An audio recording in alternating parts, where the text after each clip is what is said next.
시장의 기대와 달리 오늘 담화에서는 집값을 잡기 위한 획기적인 대책은 없었습니다. 별다른 영향이 없는, 그러니까 알맹이가 없는 하소연에 그쳤다는 평가마저 나옵니다. 정윤영 기자와 알아보겠습니다.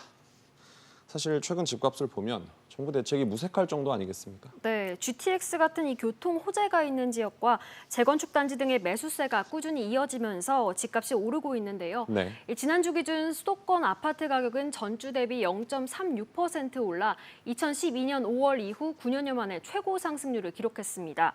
또 이번 달 전국 아파트 중간 가격은 처음으로 5억 원을 넘겼는데요. 특히 서울은 지난달 10억 원을 돌파한 뒤에도 이번 달에도 1,000만 원이나 더 올랐습니다. 네. 또 집값이 앞으로 어떻게 움직일 것으로 예상하는지를 보여주는 주택가격 전망지수는 기준선 100을 훌쩍 넘긴 129로 상승세를 이어갔습니다. 여기에 지난해 7월 임대차법 시행 이후 서울 아파트 평균 전셋값은 5억 원에서 6억 3,500만 원으로 27% 올랐습니다. 임대차법 부작용 지적도 계속 나오는데 여기에 대해서는 입장을 내놨습니까? 네, 임대차법이 전세 가격 상승을 부채질했다는 지적이 나오면서 보완 필요성도 제기되고 있는데요. 홍남기 부총리는 당분간 제도가 안착할 수 있게 주력해야 한다고 밝혀 수정할 뜻이 없음을 내비쳤습니다. 네. 결국 오늘 새로 나온 대책이라곤 사전 청약 확대 약속 정도에 불과합니다. 오늘 정부 담화 효과를 두고 시장에서는 어떤 평가가 나옵니까?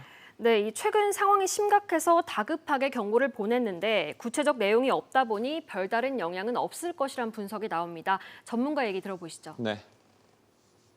다급해서 이렇게 얘기를 한 것 같은데 시장에 영향은 거의 없을 것 같고 더 이상의 규제가 생기면은 시장 질서가 왜곡되어 가지고 정부 신뢰도의 문제도 굉장히 클 거라고 봐요.